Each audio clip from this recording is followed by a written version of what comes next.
Amigos del Perú y del mundo, buenas noches y buenos días. Esto es Rey con Barba. Vamos a repasar las noticias más importantes de la semana en el ámbito político, económico y social.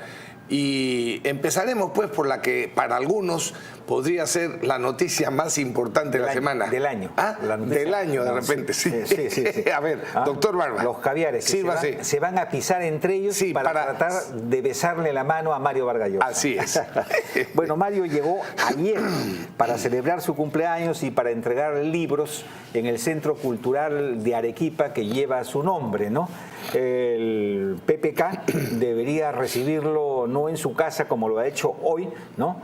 Sino ¿así? Sí, sino en Palacio, pues, para darle las gracias por todo lo que ha hecho PPK en la presente tragedia que el Perú, que PPK, Mario Vargas Llosa, en la presente tragedia que el Perú en estos momentos vive. Bueno, pero no te quejes, pues, Pepe, está trayendo un gran regalo para el Perú. 7.000 libros suyos. 7.000 copias de libros suyos, que los va a donar a la biblioteca que casualmente tiene su propio nombre, Mario Vargas Llosa. No, francamente, yo que he sido seguidor cercano de Mario Vargas Llosa, estoy verdaderamente avergonzado de lo que Mario Vargas Llosa le ha hecho al Perú durante todas estas últimas décadas.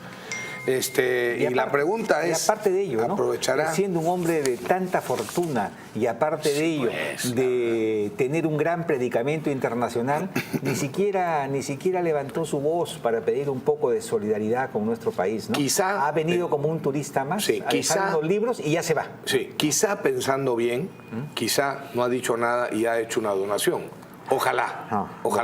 Pero en cualquier caso, así como en su momento Mario Vargas Llosa le pidió a la comunidad internacional que bloquearan todos los créditos, el financiamiento, etcétera, al Perú, ¿no? Cuando el Perú había aplicado un programa de ajuste económico para vencer la hiperinflación, y que él se dedicó, como digo, a pedir a todo el mundo que le cortaran todo tipo de ayuda económica al Perú, a pesar de que eso significaría la gran miseria para el pueblo peruano. Ahora, en cambio, que sí necesita el Perú, la gente pobre del Perú, una ayuda, no ha dicho esta boca es mía, ¿no? En fin. Bueno, y ayer entre las 8:30 y 9:30 de la noche se celebró la Hora del Planeta, que es una acción concebida hace 10 años en Australia para llamar la atención sobre los temas ambientales en el mundo, ¿no? Y para protestar por el uso excesivo de la tecnología, entre ellos de la electricidad. Y por eso es que se apaga la luz en todas partes a las 8:30 a 9:30, ¿no? Ian Vázquez, que es del Instituto Cato, ¿no? Y que escribe artículos muy interesantes en El Comercio, se ríe de esta iniciativa. Como te has reído tú, entiendo. Como me he reído yo, por supuesto. Denigrar el uso de la electricidad es decepcionante, porque es una forma de energía que ha sido una de las mayores proezas del hombre en su lucha por librarse del trabajo animal, ¿no? Si aquello dice que tanto luchan contra la electricidad, ¿por qué no hacen esto? Deberían apagar su refrigeradora, su estufa, microondas, computadora, calentador de agua, luces, televisión y todo aparato electrónico, no por una hora, sino por un mes o por 3 meses, a ver quién tiene el valor y el coraje de hacerlo. En un mundo que está oscurecido, la gran tarea que tenemos por delante es iluminarlo. En el Perú tenemos cientos de miles de compatriotas que no tienen electricidad, ¿no? Así es. ¿No? Y en el mundo hay más o menos 1.000 millones de personas que no tienen electricidad y la idea es llegar a ellos, ¿no? Y sin embargo en el Perú hay idiotas, ¿no?, que se suman a estas iniciativas guachafas y las aplican sin ningún análisis y sin ninguna investigación, ¿no? Eso es lo Está demostrado que esto no tiene ningún efecto sobre nada. Absolutamente, ¿no? pero son lo políticamente correcto hoy por hoy en el mundo, ¿no? Y por supuesto nunca faltan imbéciles que los continúan acá también, que les hacen el... Bueno, a ver, y en la primera plana del diario El Comercio, hoy, el señor Vizcarra alza la voz y denuncia que el gobierno de Humala se equivocó totalmente al haber derivado fondos destinados a la prevención del niño del año 2016 y ahora vamos a pagar la factura por no prevenir. también afirma, y esta es una noticia que me imagino va a causar algún revuelo, que cuando terminemos la emergencia y cuantifiquemos los daños, se tendrá que hacer una nueva evaluación sobre la viabilidad de los Panamericanos. Vamos a ver. Oye, que me distraje, Pepe, perdón. ¿Has hablado de los daños?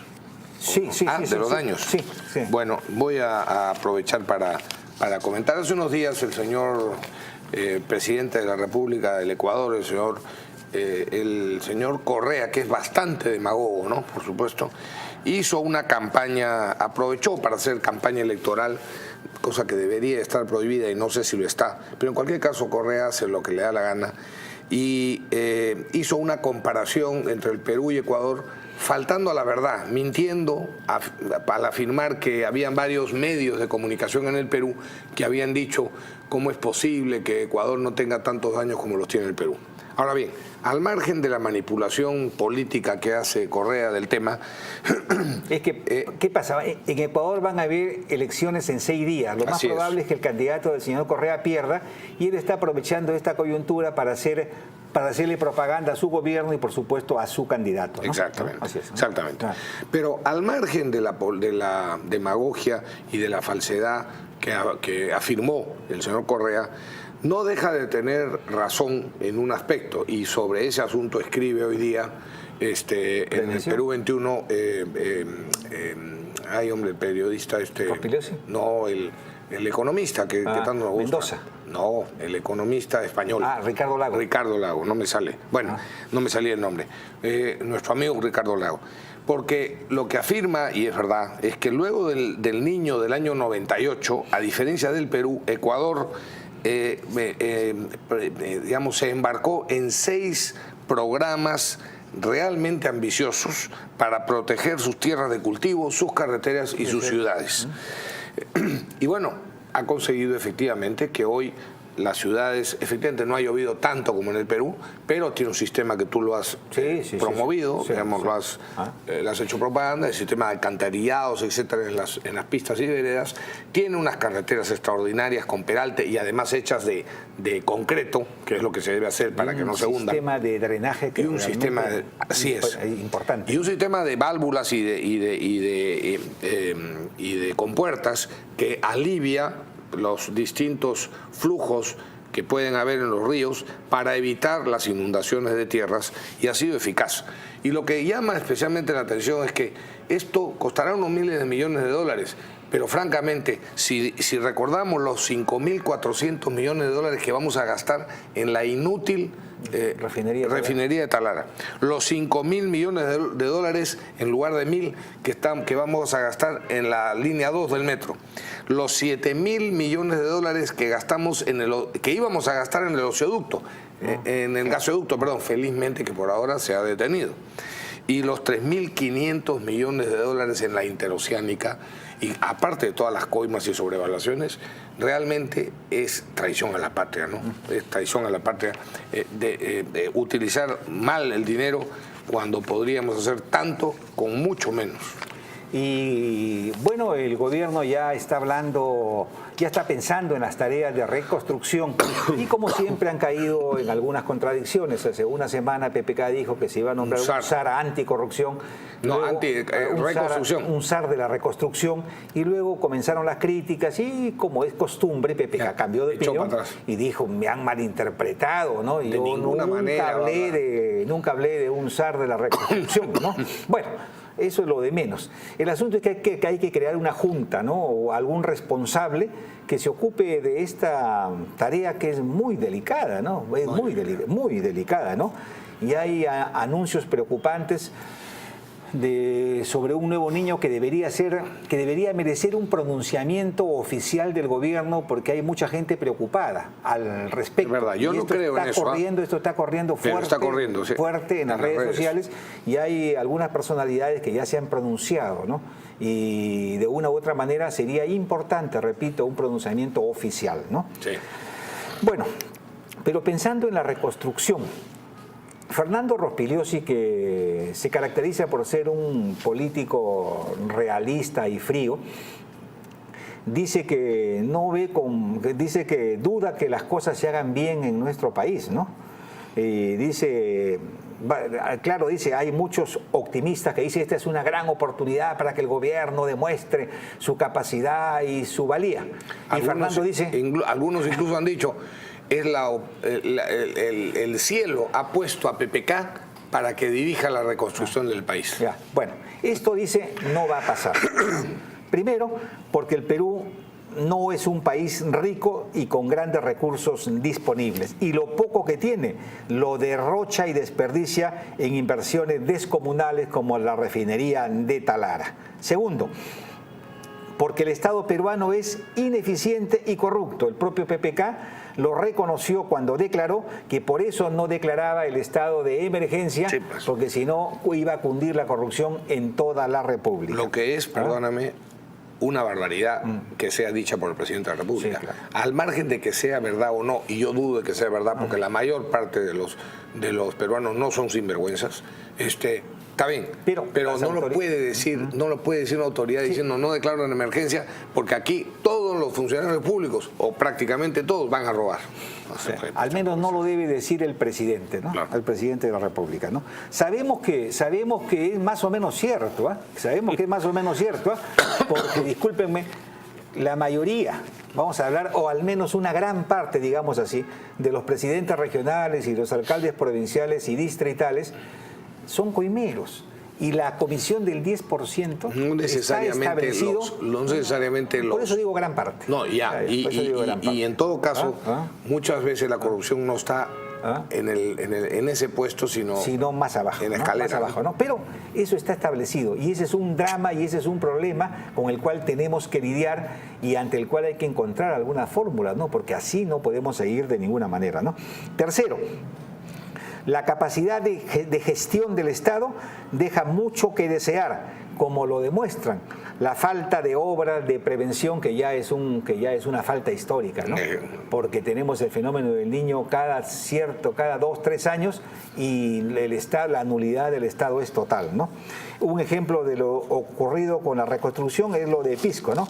Al frente se puso a un empresario pujante y exitoso como Julio Fabre, ¿no? Y sin embargo no pudo cumplir su cometido, no porque él fracasara, como se ha dicho, él no fracasó. El que fracasó fue el Estado, que no le dio los poderes que él necesitaba para hacer las obras que se requerían, ¿no? Muchos alcaldes boicotearon su trabajo, no lo dejaban trabajar, era una especie de asambleísmo que no le permitieron hacer las cosas como y Rospigliosi dice finalmente que el actual gobierno va a poner a una persona o a un grupo de personas en las tareas de reconstrucción. Ojalá que funcione, dice, ¿no? Pero dudo que el resultado sea distinto, porque es el mismo Estado, solo que un Estado más pobre que el que tuvimos hace 10 años, ¿no? Por último, dice, algunos creen que cosas como estas no se deberían decir en el Perú, que es mejor hacer llamados a la unidad nacional y expresar buenos deseos. En realidad, eso es lo que hacen los amigos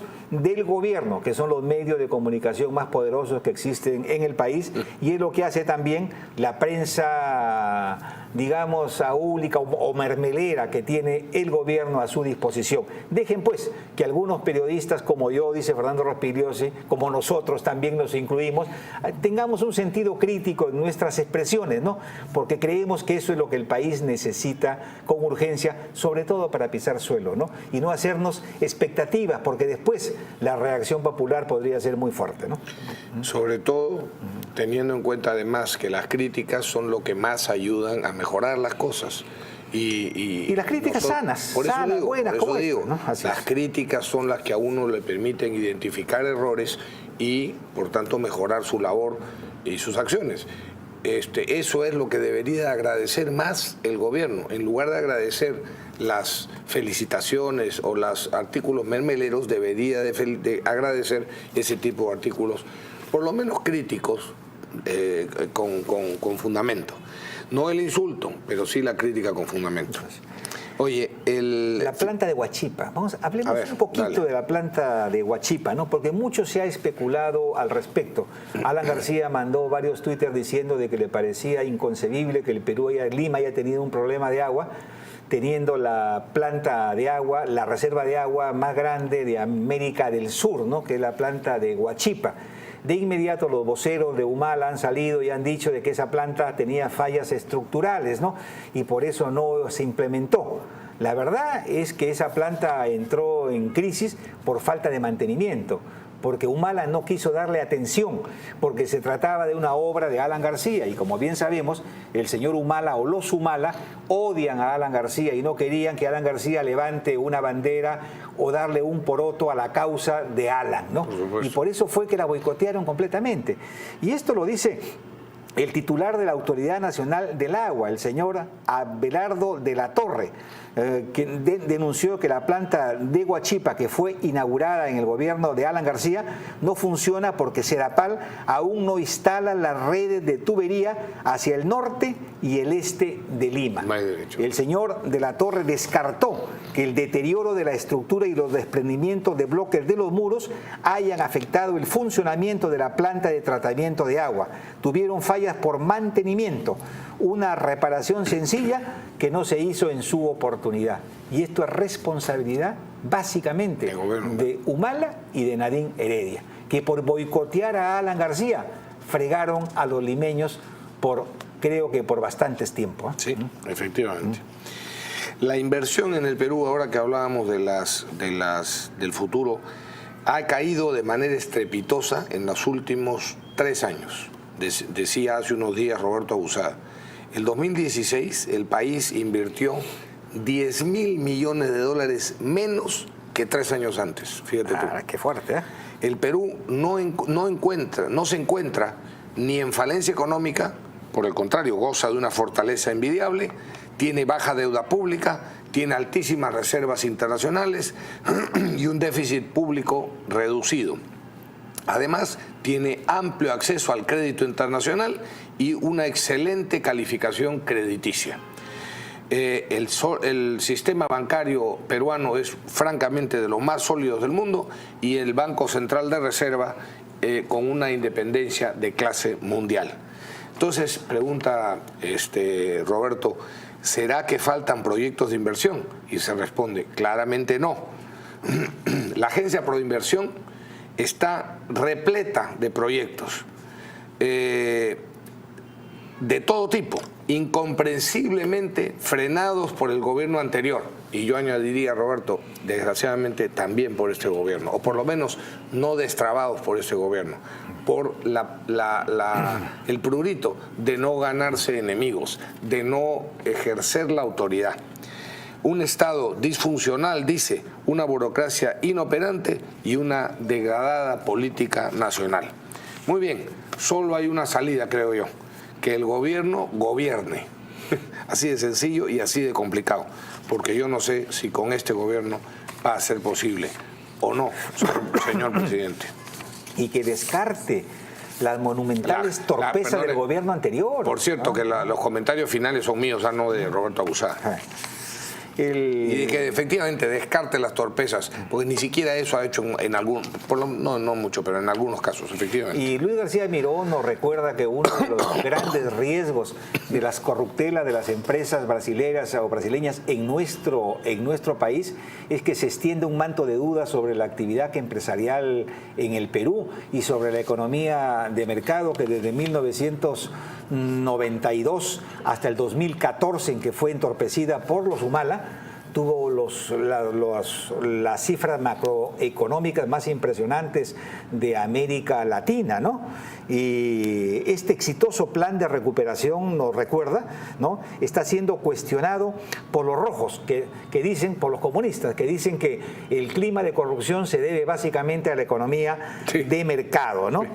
Como si no fuese un hecho probado y recontraprobado que los países más corruptos de América Latina son países que han sido controlados por los rojos, ¿no? Y decir, que han hecho exactamente todo lo contrario de la economía de mercado. Lo que habría que preguntarles a estos voceros cuando hablan estos temas es qué es lo que plantean, ¿Qué es lo que plantean? Porque en el mundo solamente hay una economía, la economía de mercado, que es más o menos... Además son fracasos de economía. Que es más o menos impuestos, más o menos mercado, pero siempre economía de mercado, ¿no? Sí. No hay vainas, ¿no? Sí, no. ¿Qué es lo que quieren? Que subamos las tarifas arancelarias, que nacionalicemos las tierras e industrias, que luchemos contra el imperialismo como lo hace Venezuela, por Dios, ¿no? Y todavía hay gente que aplaude a estos payasos, que controlemos los precios para que se genere mercado negro y las colas como en Venezuela, ¿no? Ay, señor. Y se dispare la inflación, la hiperinflación. Eso lo hemos vivido en el Perú. Perdonen, amigos televidentes, estoy, como verán, afónico y con un poco de tos. Barba está aquí preocupadísimo que lo vaya a contagiar de la gripe. No contagio, compadre. Sí, ojalá. Ojalá. Bueno, a ver, el tema de la interoceánica se pone cada vez más difícil, ¿no? Porque muchos involucrados están un poco tranquilos por este ambiente crispado que tenemos todos los peruanos frente al desastre que estamos sufriendo, ¿no? Pero la Fiscalía, por su lado, sigue trabajando, ¿eh? La Contraloría también, ¿no? Han denunciado a 26 funcionarios del Ministerio de Transportes y Comunicaciones y de OCITRAN. Esta denuncia incluye a representantes de Odebrecht, Graña y Montero, JJ Camec y otras. La denuncia, por si acaso, es penal y es por el presunto delito de colusión de quienes habrían concertado acciones para defraudar al Estado en la ejecución del tramo 2 de la carretera interoceánica, ¿no? Y vienen más nombres, vienen más nombres la próxima semana, sí, que vamos, sí, que van a poner un poco... Se levanta la reserva de los nombres, sí, ¿no? Oye, la refinería de Talara, Pepe, ahora la hemos mencionado, pero quiero hacer una reflexión 5.500 millones sobre el tema. Así es. En mayo del 2012 se estimó que iba a costar, Petroperú estimó y dio a conocer que iba a costar 1.711 millones de dólares. En mayo del 2014 dijeron que iba a costar 2.730.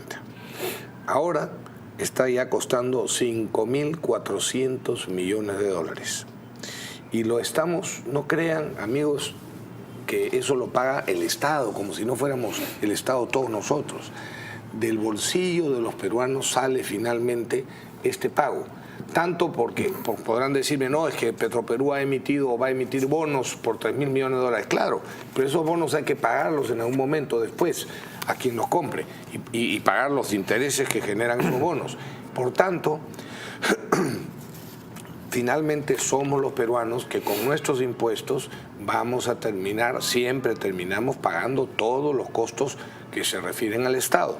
Muy bien, y ya la estamos pagando. Fíjate este dato, Pepe. Resulta que Petroperú, para fijar el precio de la gasolina, supone que la gasolina es importada. Y por tanto, como si fuese todo importado. Por tanto, en la práctica nos aumenta un 15% adicional al verdadero costo que tendría la gasolina para nosotros, más allá de los impuestos que ya nos cobran. O sea, más o menos $1 por galón nos encarece Petroperú con esta figura. Y claro, la Pampilla, que es la refinería de la competencia y del sector privado, que es Repsol, por supuesto, si el otro vende con 15% de adicional, lógicamente la plantilla no va a vender más barato, entonces también se lo copia, ¿no? Entonces, y ya están diciendo por ahí que eventualmente podrían subir más el precio de la gasolina. Qué conchudos son, pues, qué conchudos, con perdón. Todo el pueblo peruano paga estos sobrecostos, aparte de que se dejan de hacer obras tan importantes de prevención en nuestro país. El economista Juan Mendoza nos dice que la corrupción rampante que vive nuestro país está espantando a muchos empresarios honestos que prefieren irse a otros países para no vivir la corrupción que se vive en nuestro país. Y luego nos informa a manera de reflexión que es interesante que los peruanos sepan, por ejemplo, que Odebrecht jamás ganó una licitación pública en Chile. jamás ganó una licitación Odebrecht en Chile, ¿no? No es que en Chile no haya corrupción, claro que la hay, ¿no? Pero los indicadores de transparencia internacional nos dicen que Chile es el país con mayor control en América Latina, y eso garantiza que no sea fácil. Por lo menos que sea más difícil. Esa es la razón, me imagino, por la que Odebrecht no pudo ganar un solo concurso, ninguna licitación, y esa es la razón por la que aquí en el Perú lo ganó todo, ¿no? En los indicadores internacionales, el Perú está en el puesto 102 en la lucha contra la corrupción, mientras Chile está en el puesto 31, sí, claro. 32, ¿no? No hace falta, con Fujimori, con Alberto Fujimori, con el corrupto Fujimori, estuvimos en el puesto 58. 58. Y desde entonces hasta ahora solo hemos ido avanzando y avanzando. Hacia la cola. Ubicándonos en el puesto 102 en lo que se refiere en lucha contra la corrupción. Increíble, ¿no? Ahí está. Increíble. Pepe, creo que nos tenemos que ir a pausa. Vamos a una pausa y regresamos.